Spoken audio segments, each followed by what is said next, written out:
You become more successful when you have relationships because you're able to navigate those conversations with ease and also influence people within the organization.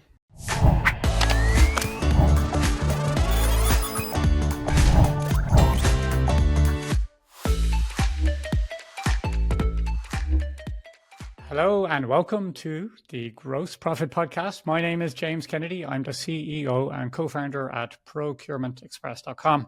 We take the hassle out of managing your company's spend without buying an ERP, but we're not here to talk about that today. Instead, I've got Carolina Aponte from the Breaking Even Better podcast, so kind of a CFO superstar. We're here to talk about, I've asked many people on this podcast, what is your most proud career moment? And I've had many great responses, but I think Carolina has my favorite. When I asked Carolina, I said, what's your proudest moment? She talked about the 10 businesses she helped get over $1 million, which I thought is emblematic of Carolina's spirit. We're going to hear a story today about someone who came to America, prototypical living the American dream, come to America empty-handed, and has risen to the heights of a very prestigious award, which I'm going to talk about later on, and also built a fractional CFO accountancy business that many people should be envious of. So if you want to hear about this story and how this could happen for you, Carolina is very generous in providing her experience here for us all to listen from or learn from. So Carolina, welcome to the show. Maybe you can kick us off by telling us something about you that not many people know. Well, first of all, thank you, James, for the invitation. And I love having a conversation. It is my nature to be talkative. So anytime I have an opportunity to do it, I sign up for it. Right. So maybe something that people don't know about me is that I arrived in the United States at the age of 20 with no high school degree. Wow. Okay. So let's pause right there. Where did you come from? And if you don't mind me asking, most people have their high school degree by 20. So what happened that you weren't able to get yours? Right. So the kind of a long story, but I'm from Venezuela and a small island in Venezuela called Margarita. When I was a child, my parents owned a business that afforded them the opportunity for us to come to the United States. At 13, I came to the United States to learn English, go to school. And during that time, their business went bankrupt. And so we had to go back to Venezuela.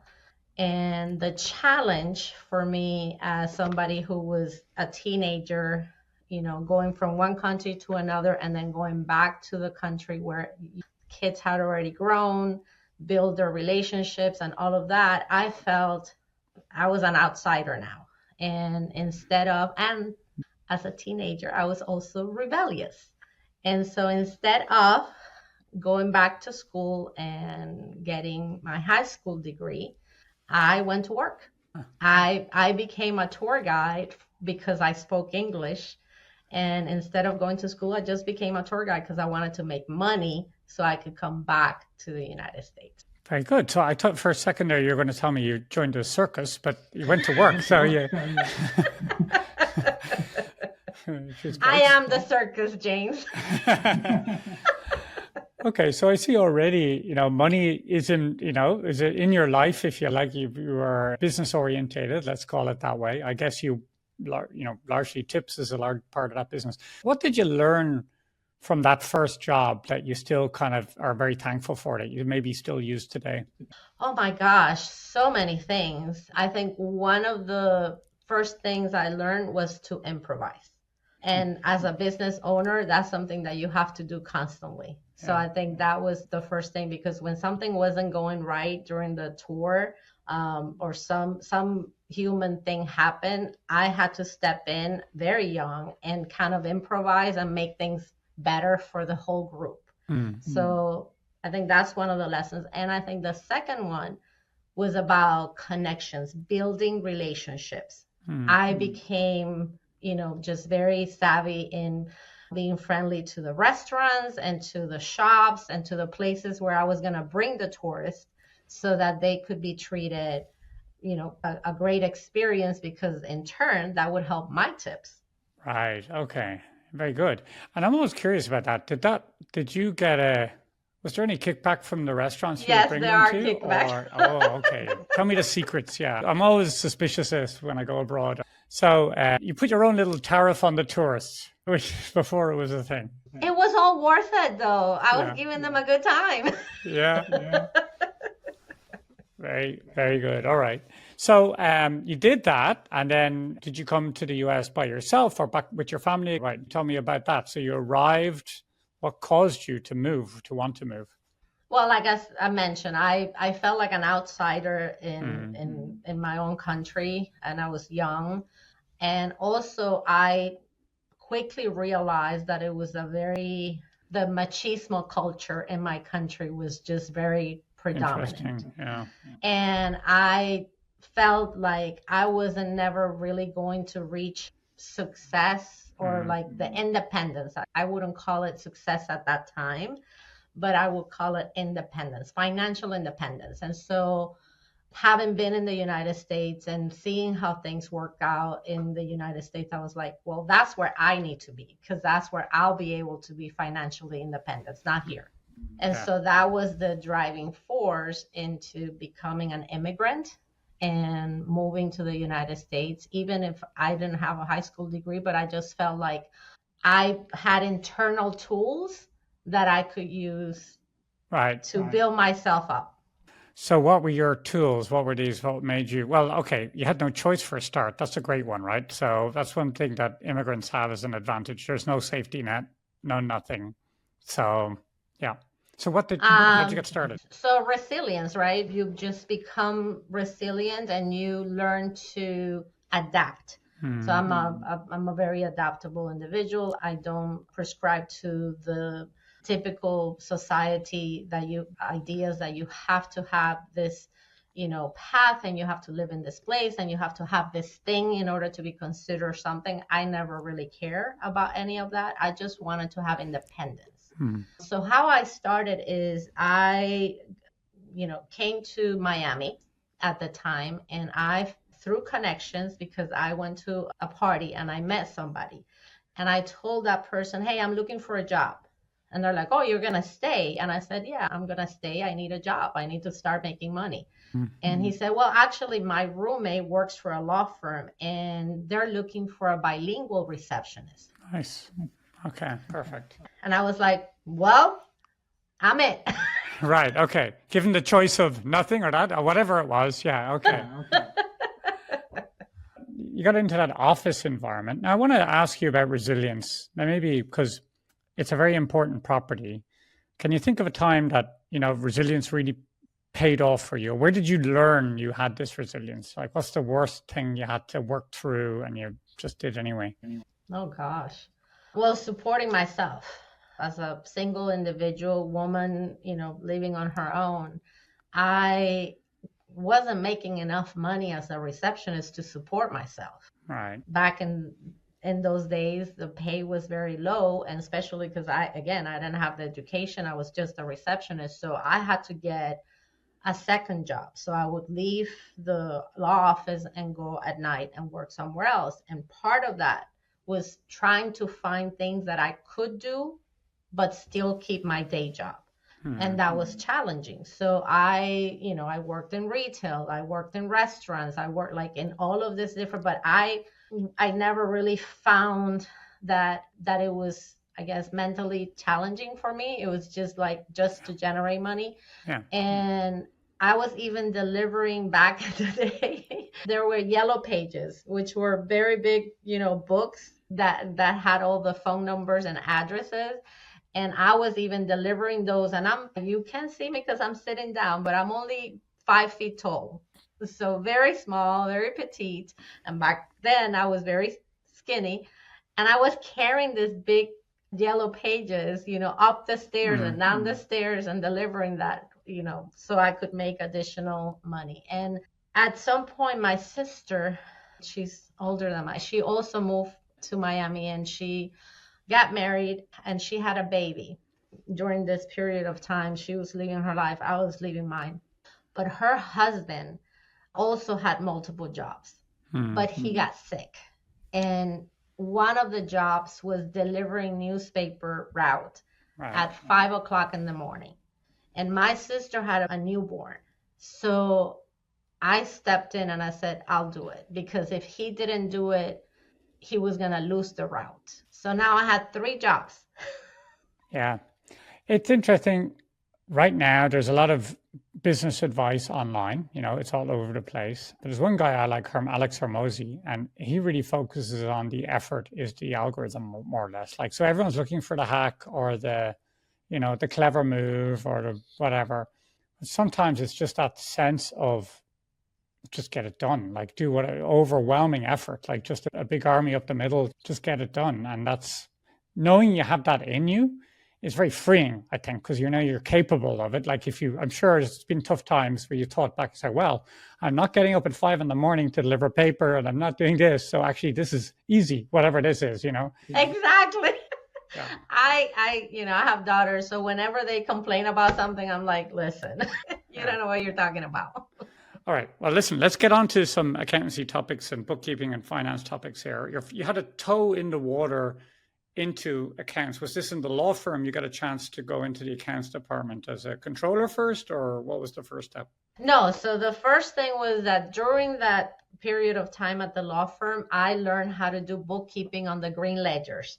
So this was prior to computers, prior to QuickBooks. I volunteered to do this and I fell in love with it because it gave me a sense of completion that I would start the month reconciled and have an end. And so at that moment, it just sparked that's the career that I wanted to then pursue. Because remember, I was still not, I hadn't gone to school or anything. So that opportunity to learn how to do bookkeeping gave me the idea of, okay, I can pursue a career in accounting. How do I do it? Well, I was fortunate to have a mentor within the organization, and she encouraged me to get my GED and to go to school at night. And I was like, yeah, but I have a job at night because I can't afford. And she offered to pay for my first semester. Very interesting. Okay. And I'm interested in this controller role and specifically in this, because this is, you did some entry level. What's the clerk level, I guess, is just doing the entries and then. Well, yeah. So I started as an accounts payable clerk, basically, right. Posting bills. And this was for a software company. And I started doing that job very low entry. I was fast. I was good at the job. And then I got another promotion. And then I got another promotion. I was learning on the job. That was the best school I ever had. And so as I was learning, I was also going to school. And then I was like, okay, I can do more. And then I became the controller for this company. So this controller role, I'm really interested in. So let's do the basics. Treat me like an idiot, if you can imagine that for a second, right? So tell me what a controller does for starters.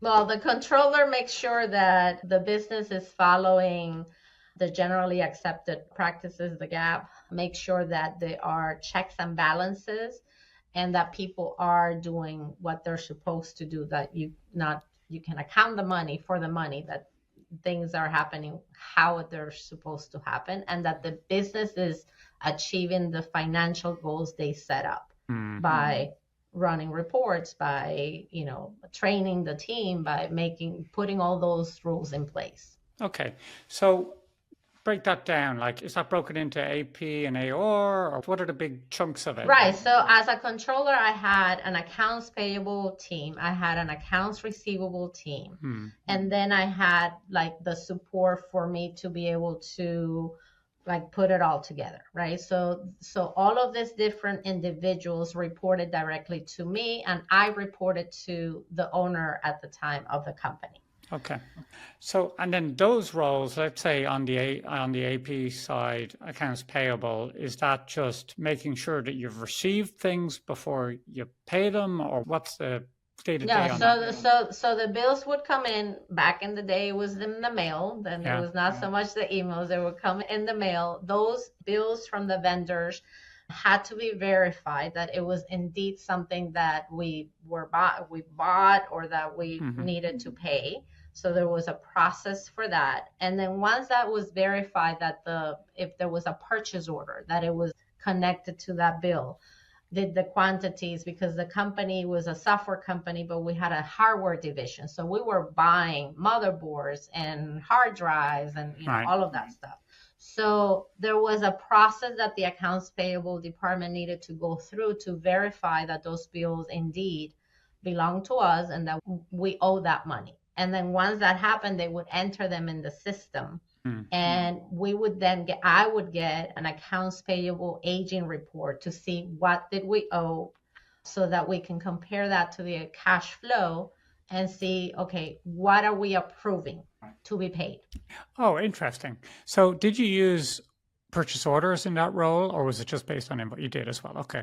So you could have some visibility of what was coming down the line, and this where it comes. And how much of that role is, some industries are different. Some of them, like, let's just pick a random one like construction. It's like quite a full contact experience, like it's notorious for everyone chasing everyone, no one paying everyone on time. Like, it's kind of, and you need to be quite sharp and maybe a little bit sharp elbows to succeed. Is that true in the software business you were in, or?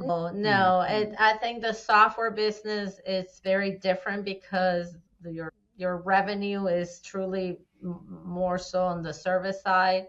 So you have a better cash flow. Let's just call it what it is. So there's less, expenses to, you have the buffer, because I think the construction world is different because they do have a struggle with their cash flow, because they have, they can have multiple projects. They're upfronting some of the costs and they're not getting paid by their clients on time or in the same schedule that they're paying all these vendors, especially the labor side, right? So there's that, the kind of disconnect of timing that doesn't happen in the software industry. So the controller position, now I think the controller is really the unsung hero style thing, because like the influence on profitability and even survival that a controller has, arguably maybe most influential. Maybe you could say you're a top sales guy, but after that, maybe not even the controller. Really, it can be the difference between life and death.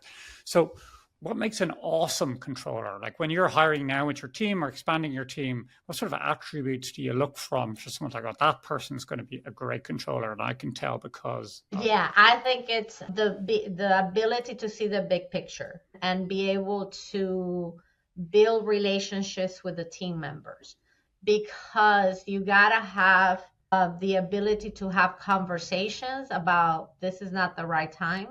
You're gonna have to let go of some people, or you're gonna have to, like all of those difficult conversations. That's what a controller has to have.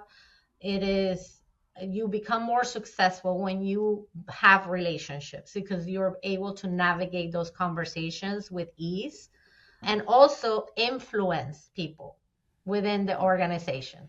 Okay.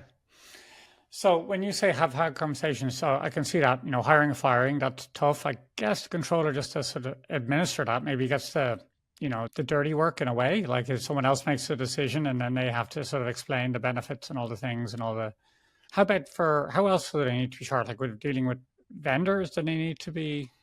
Dealing with vendors and sometimes even with clients. Because even though clients, it's typically handled by the sales and, and marketing areas, sometimes as a controller, you have to have the conversation of what, like if there's an aging with the payment of their invoices. And the salespeople feel like if they push too hard, they may damage their relationship. Yeah. Right. Yeah. So here comes the controller.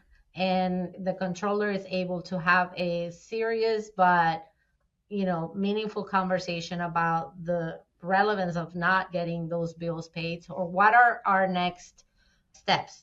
Can we make a payment plan? What are the things that we need to do in order to rectify whatever is going on? So those kinds of conversations, a controller can have. Okay. So let me ask a question for a friend, Carolina.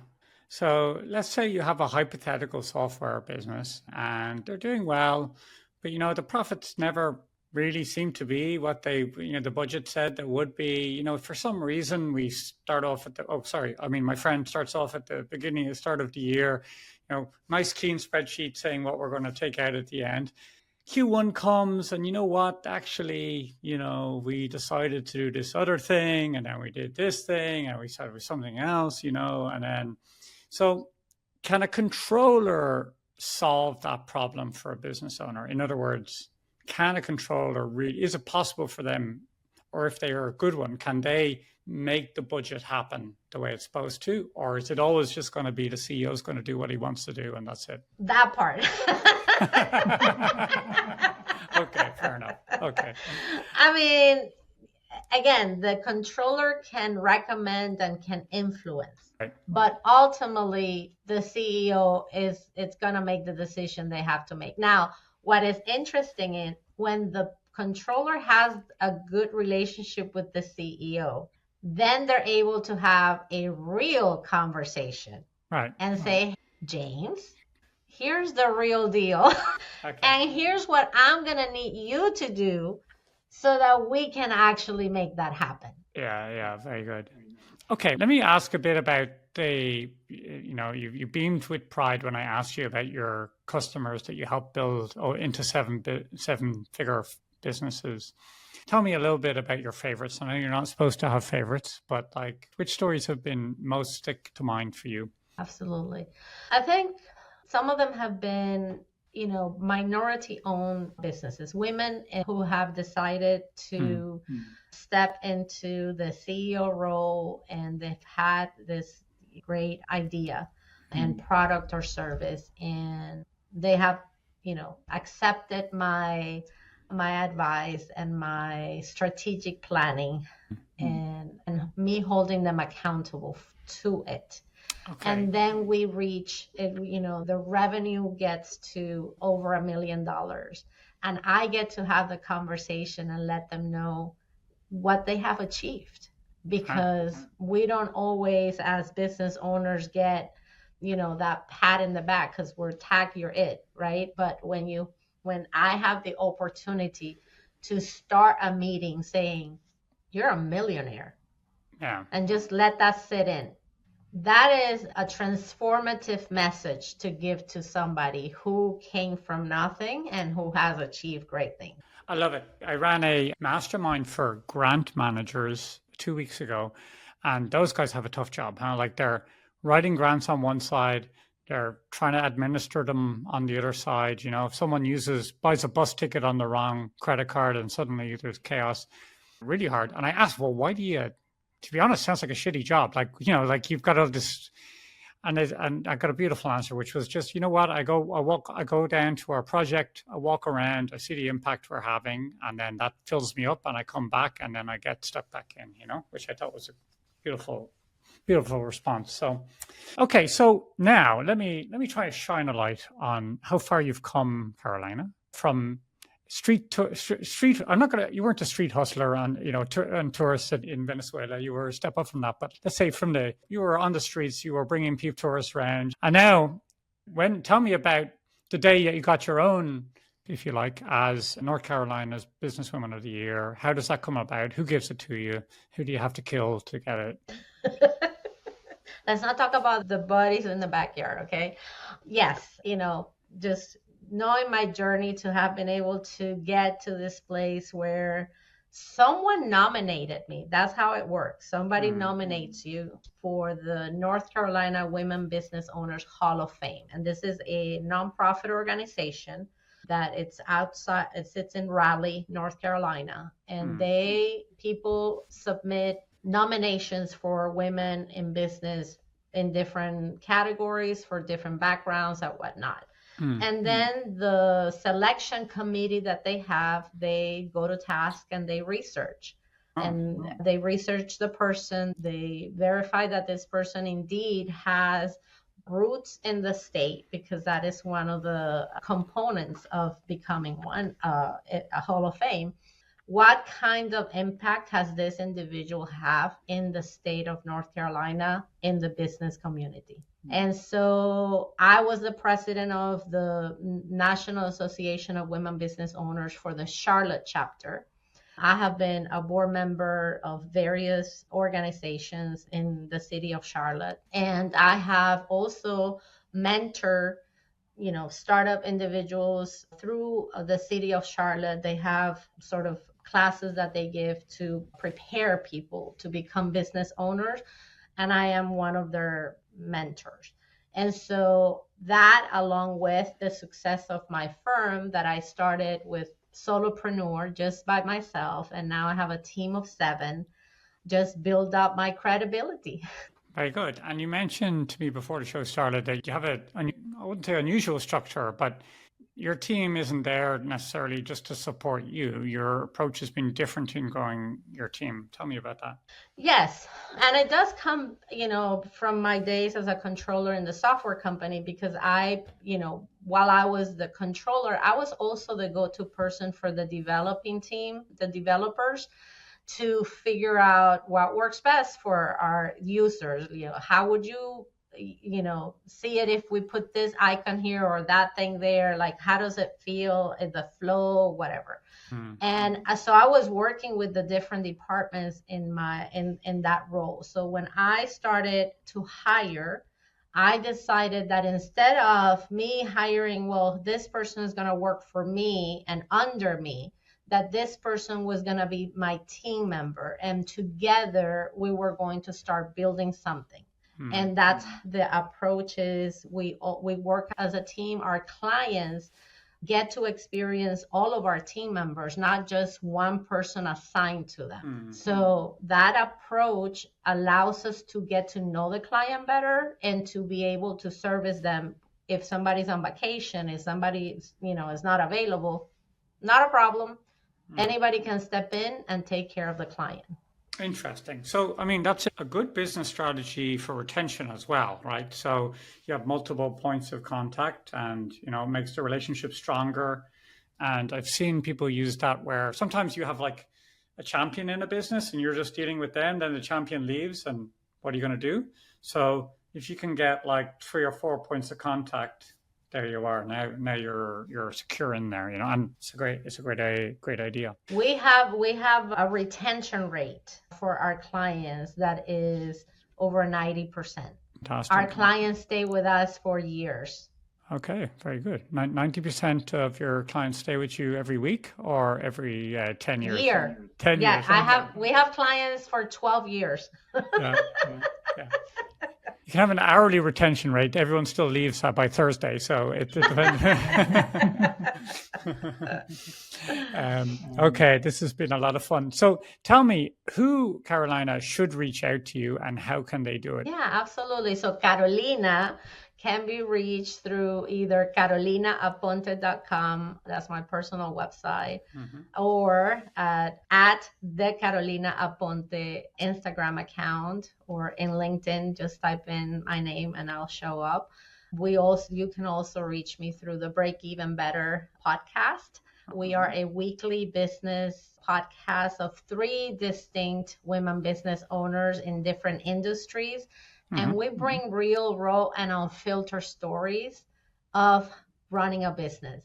Not just, here's how you become a millionaire, but here's what really happens when you hire the wrong person and ish goes sideways. Yeah. Very good. Very good. All right. Well, thank you very much, Carolina. I think I normally at this stage, what I do is I do a little promo for my outro. And I have to mention, I think the mastermind is the obvious one for this one because Carolina has been a loyal attendee a couple of times now. And I've received feedback from other attendees on Carolina's contribution in the mastermind. And if you're wondering what that is, it's a 1 hour. I run a tight ship, no messing around. We come in, we put you in a group with 3 or 4 of your peers. So this is other fractional CFOs, could be a couple of years ahead of you or a couple of years behind you. and you get to brainstorm a business issue, a live issue that you're working on in confidence and get practical feedback and advice. So if that sounds like your bag, go to procurementexpress.com/mastermind, or actually you can sign up on our new website, grossprofitpodcast.com, where we have an event section, and you can sign up there, and that's your special reward for getting this far into the podcast. Thank you very much. Thank you, Carolina. This has been a really enjoyable conversation. Thank you, James. This was great. And your mastermind has been a great experience, so I highly recommend it.